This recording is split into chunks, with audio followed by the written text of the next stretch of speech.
अक्टूबर 15, 2024 UN Japan को force करता है एनिमे और मांगा को फुली सेंसर्ड करने के लिए, जबकि जापान ऑलरेडी अलग अलग कंट्री में इसे करता भी है, जैसे चाइना में मित्सुरी वाला सीन और मलेशिया में अटैक ऑन टाइटन को लेकर, जहां वो टाइटन्स को सीरियसली पैंट्स पहना देते हैं, जो काफी फनी है। बट फिर भी यूएन लगातार जापान को फोर्स कर रहा है एनिमे मांगा को और ज्यादा सेंसर्ड करने के लिए, एंड अगर जापान ऐसा नहीं करता है तो वो इसे बैन भी कर सकते हैं। पर आखिर क्यों यूएन जापान को फोर्स कर रहा है और क्या सच में जापान ऐसा करेगा? एंड सबसे बड़ी बात, इससे डोमिनो इफेक्ट भी एक्टिवेट हो सकता है, जिससे कई और कंट्रीज इस चीज पर अपना क्वेश्चन उठाएंगे, जिसमें हमारा देश इंडिया भी हो सकता है। और अगर ऐसा हुआ तो हमें फिर से पायरेट कर एनिमे एपिसोड्स भी देखने पड़ सकते हैं, या फुली सेंसरशिप के साथ, जो मेरे हिसाब से कहीं से भी ठीक नहीं है। अगर तुम किसी डेडिकेटेड एनिमे फैन से पूछोगे आखिर डेथ से भी वर्स्ट चीज क्या है, तो वो तुम्हें सिर्फ एक ही वर्ड कहेगा, सेंसरशिप।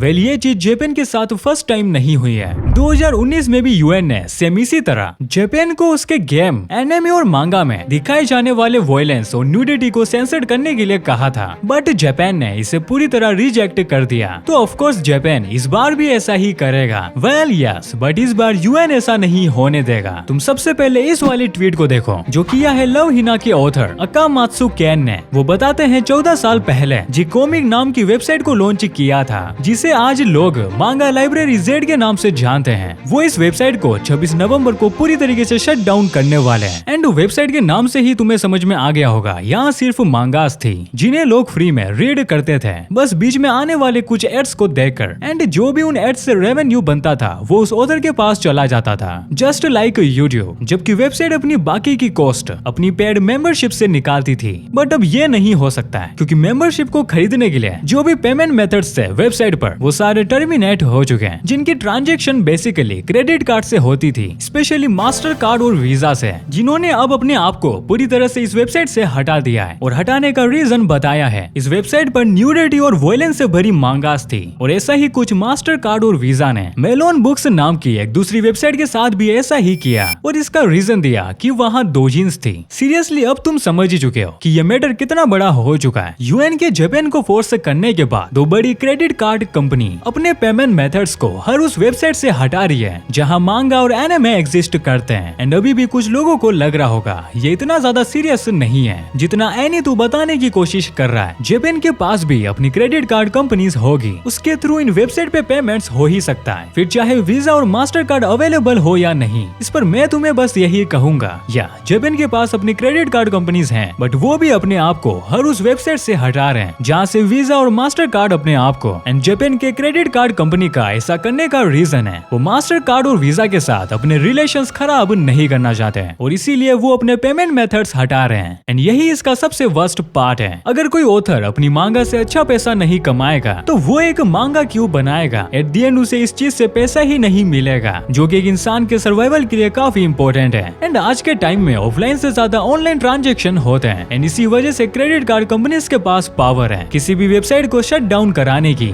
जिसका एग्जाम्पल हमने पहले ही देख लिया है। और अगर ऐसा ही चलता रहा तो जापान को कुछ तो करना होगा, क्योंकि ये डायरेक्टली उनके कंट्री की फ्रीडम ऑफ एक्सप्रेशन और उनके कल्चर पर बात है, जिसका एक हिस्सा एनिमे, मांगा और गेम्स भी है। एंड इस चीज पर जापान के कई सारे लोग आवाज भी उठा रहे हैं, इवन तो हर एक वो फैन जो एनिमे से प्यार करता है।